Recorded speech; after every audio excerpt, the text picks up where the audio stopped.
Halo Sobat PR, ketemu lagi dengan saya Dr. Alvin Gunawan, spesialis kedokteran jiwa di acara Rubik yang ada di YouTube-nya Pikiran Rakyat. Jadi jangan lupa untuk follow ya. Hari ini spesial banget. Aku ketemu dengan seseorang yang tiba-tiba langsung diculik oleh timnya untuk menjadi salah satu narasumber hebat hari ini. Mau tahu nggak siapa? Nah, tunggu sebentar lagi karena kita akan izinkan beliau memperkenalkan diri, soalnya kerasa banget deg-degannya ya. Beliau tuh sampai bunyi jantungnya aja kedengeran mungkin sampai sini ya. Oke, halo apa kabar? Dok, iya. Oke, boleh perkenalkan namanya siapa?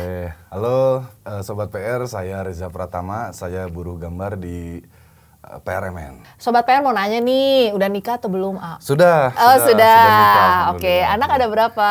Anak 2. Anak 2. Ada di Bandung Raya ini?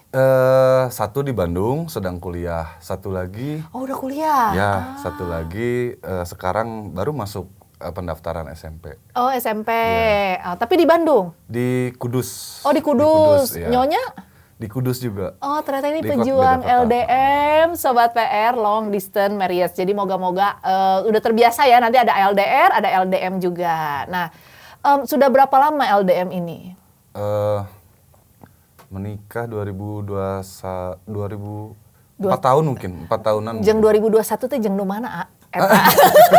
Jadi pas pandemi kita menikah, ya mungkin 4 tahun sampai sekarang. 4 tahun ya. Nah, rasanya menikah long distance-nya apa sih? Rasanya apa ya? Kayak jadi gimana ya jawabnya? Masih kangen gitu, boleh disampaikan ke tetenya? Kalau rasanya sih mungkin ya justru malah kangennya itu malah ada gitu. Oh, malah ada kangennya. Karena ini kan nggak tiap hari ketemu. Tapi voice call atau video call setiap hari? Jarang juga. Jarang juga? Paling iya. chat aja, chat biasa.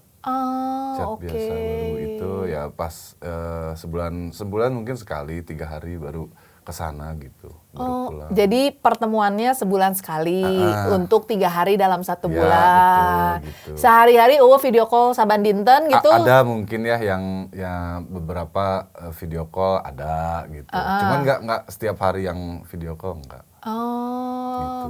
Berarti kalah sama anak bucin zaman now ya, yang kayak 3 kali sehari itu untuk video call-nya. Iya. Oke, nah untuk melewati kan kadang kalau udah nikah, rasanya kalau lagi kita nggak baik-baik aja kan pengen nih ada pasangan. Nah mungkin kan itu dilewatin nih oleh Bapak nih beberapa tahapan kayak yang harus ngelewatin sendiri. Itu seperti apa sih Pak ngatasinnya? Biar nggak kegoda sama yang lain. Karena kan kalau lagi nggak baik-baik aja gampang kegoda. Kalau nggak tahu ya, yang saya rasa itu kalau nggak baik-baik saja ya ngobrolnya sama istri. Jadi kalau misalkan lagi nggak enak ya diomongin aja gitu. Langsung diomongin. Langsung nggak enak nih soal ini. Atau mungkin ada jeda waktu berapa lama untuk mikir dulu apa yang harus saya susun dulu, apa yang harus saya marahin gitu. Harus dimarahin kumaha? Kumaha ceritanya eta? Apa yang harus diungkapkan gitu. Kemarahan saya itu apa gitu harus disusun. Nggak nyamannya di belah mana? Gitu maksudnya gitu. Atau mungkin pun istri juga mungkin begitu gitu. Jadi lebih punya waktu tenang ya sebelum menyampaikan sesuatu. Harus begitu dulu, itu mungkin jadi tips and tricks ya yang nikah, LDM juga. Jadi jangan reaktif kali ya Pak, kan. Mungkin yang harus diselesaikan atmosfernya dulu deh, bukan tensi kalau lagi emosi kan kadang meledak-ledak gitu. Jadi diselesaikan dulu itunya baru diutarakan gitu, disampaikan gitu. Kalau tipsnya Kang Eja nih untuk menjaga atmosfernya tetap atmosfer untuk menyelesaikan konflik itu seperti apa? Pengen hidup normal aja, biar hidupnya panjang, biar hubungannya langgeng, pengen itunya, itu aja. Jadi jangan sampai keluar yang omongan nggak bagus gitu.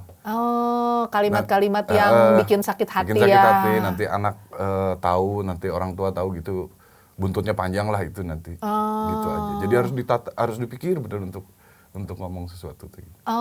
Emang tipenya overthinker juga Pak? Itu overthinker gitu? Enggak, nanya ini. Cuman kan soalnya kalau yang overthinker nanti beda lagi ceritanya kan Pak. Akan makin lebih ngejelimet gitu mikirnya kan dengan segala konspirasinya. Kurang tahu ya Dok ya. Kalau itu ya, tapi selama ini saya begitu gitu sama istri ini. Atau itu yang bikin akhirnya jadi tetap langgeng ya 4 tahun, Iya. 5 tahun ini karena setiap mau ada yang disampaikan semuanya berusaha menjaga di level yang enak untuk diomongin Iya, kali betul. ya. Gitu. Jadi itu memang salah satu cara resolusi konflik adalah kalau memang perlu waktu tenang dulu harus diambil dulu. Karena kadang kan kalau lagi marah pengennya nyamber langsung ya benarnya Pak. Untuk beberapa orang kadang tengenah hati omongkeun we langsung gitu. Nah, padahal dampak dari itu tuh kadang bikin orang jadi lebih luka ya karena ngomongnya kasar atau nggak enak. Yang lebih parah korban gibah lagi. Dengerin omongan orang nggak enak langsung diomongin padahal orangnya baik-baik aja. Gitu. Kan kita mungkin nggak tahu juga mungkin ketika kita lagi pengen mengungkapkan sesuatu mungkin si istri atau suami teh lagi dalam kondisi yang nggak tahu juga untuk nerimanya teh dia siap atau enggak gitu. Catat baik-baiknya Untuk hashtag kita katanya. gitu, Cantet tuh tepat gitu ya. Ya walaupun itu juga aku juga masih belajar sih belum tapi berusaha untuk begitu gitu. Berusaha untuk begitu. Ada bahasa ini nggak Pak kayak kode-kode antara pasangan suami istri nih kayaknya kalau lagi nggak baik-baik aja tuh diomongin atau kayak bentar ya tunggu bentar aku lagi nggak baik-baik aja atau gimana proses keterbukaan LDM ini? Biasanya kodenya itu kan kita jauh nih jarak jauh. Kalau misalkan dan kita baru misalkan ada sedikit masalah atau gimana gitu. Terus kalau salah satu misalkan istri atau saya minta coba pap dong, dia nggak ngasih pap berarti dia masih marah. Kasih pap dong misalkan gitu berarti masih marah. Tapi nanti dicoba lagi masih pap dong, dia pap berarti bukan masalahnya selesai tapi dia udah siap ajak siap aja ngobrol. ngobrol. Konflik paling sering di LDM ini apa sih Pak? Biasanya keuangannya kalau buruh mah keuangan apalagi gitu. Keuangan ya, Iya, oke. keuangan. Nah biasanya mengatasinya seperti apa? Karena kan pasti banyak nih, makanya mau mengambil keputusan LDM juga kan pasti masalah ekonomi juga. Betul. Nah untuk mengatasi ini apa sih? Karena banyak banget loh Pak yang struggling dengan isu keuangan di pernikahan nih. Iya, mengatasinya pada akhirnya istri saya seperti ada teman saya yang working mom juga gitu. Jadi dia harus tetap jualan untuk jadi dia buka sedikit ada usaha kecil gitu di Kudus itu di kota sana. Harus berjualan tetap tiap hari harus cari uang gitu. Sementara dia juga pagi-pagi dia harus nganter anaknya sekolah gitu. Berangkat sekolah. Kemudian nanti siangnya dia harus tutup toko dulu terus jemput anaknya anterin ke rumah masakin dulu tinggalin lagi anaknya harus ke toko lagi gitu sedangkan saya ada di luar kota ya, di kota yang berbeda gitu. Oke. Gitu itu sih mungkin yang jadi mungkin masalah ya buat kami itu mungkin masalah sih. Ada momen kayak ngerasa kayak mungkin hidup dia merasa bahwa ya aku tuh di sini capek gitu nggak ada yang nemenin kan kalau mungkin kalau bapaknya ada di sana bisa bantu jemput anak dan lain-lain kalau di sini kan kalau di sini dia di sana struggling sendiri ada perasaan kayak duh kasihan gitu kadang Pak. Ya kadang saya malunya gara-gara itu gitu kadang istrinya yang ini teh baru ini coba ngerti gitu nah itu mungkin ya kita memang harus ngerti gitu untuk urusan itu beberapa orang kan bisa belum tentu bisa ngelewatin itu gitu. Tapi kalau istri saya bisa melakukan itu teh setidaknya saya juga harus hormatin dia gitu untuk itu. Jadi proses saling menghormati itu justru muncul dari saling berjuang dengan hidup ini kali ya Pak ya? Mungkin ya kita juga nggak tahu yang pasti pengen hidup baik-baik saja ya harus dipikirin dulu apa yang mau diomongin gitu, apa yang mau dilangkah ke depan ya pengen hidupnya baik-baik aja gitu nggak ada masalah. Gitu aja sih. Oke, baik. Nah mungkin ada lagi nih bagi tips and tricksnya gimana sih caranya menjaga komitmen di LDM ini Pak? Karena kan di isu LDM nih banyak banget yang ya karena kerja jauh, cinlok lah masing-masing. Atau misalnya ternyata di sana dia lagi struggling, adalahnya yang memberikan perhatian lebih terus langsung kelepek-kelepek. Nah, gimana sih caranya bisa menjaga nih tetap stabil? Kalau saya pribadi, saya main game, ada dikit main musik gitu. Jadi nggak selebihnya waktu kerja, di luar waktu kerja itu yang saya habiskan gitu. Jadi hobinya memang sendiri ya gitu Pak atau gimana? Iya hobinya. Oke. Pakai jadi hobi gitu, jadi yang waktunya dipakai untuk hobi gitu. Jadi nggak culametan kemana-mana merenya lamun Sunda. Mudah-mudahan enggak. Oh, itu kode ya. Nanti buat bebek yang nontonnya itu salah satu ya. Ini jangan-jangan ini ya salah satu cara bentuk menghargai bebek yang ada di sana gitu ya. Yang di Kudus harus apa namanya? Emang kayaknya itu deh, setelah menyelamatkan kita hidup langgeng memang harus apa ya disebutnya, setia ya, harus komitmen aja gitu. Kalau membangun rasa percayanya apa, Pak? Kadang ada aja kayak bener nggak sih gitunya. Coba kan beneran panggil jeung artis, panggil jeung saha gitunya. Rasa percaya ya. Percaya dia nggak akan apa-apa dan dia juga percaya Bapak nggak akan apa-apa. Itu nggak ada tipsnya sih. Nggak ada tipsnya ya? Percaya mah nggak tahu ya apa ya. Ya itu mah pasrahkeun we dok. Pasrahkeun di level pasrah guys. Pasrahkeun dok we itu mah pasrahkeun we gitu. Gimana ya? Yang penting mah kita hubungannya harus bagus gitu, sama ngobrol harus di yang paling bagus gitu, omongan yang paling bagus. Jangan sampai ngebentak, apalagi sampai mukul gitu. Jangan sampai situ aja sih, tetap respect ke situ aja sih. Tetap ada batasan-batasan yang memang sudah disepakatin di awal. Oke. Kalau cita-cita selain berkarir di sini, ada cita-cita lain nggak sih Pak sebenarnya? Cita-cita mah pengennya ya keluarga teh ngumpul gitu. Ngumpul di sini atau ngumpul di Kudus? Itu pertanyaan lain lagi dok ya. Bingung lagi. Langsung merenung. Pokoknya mengumpul langsung tambah deg-degan loh, kerasa di sini loh guys, bunyinya jedak. Itu nggak tahu apakah harus di sini. Nah itu dia dok, mungkin keresahannya sih sebetulnya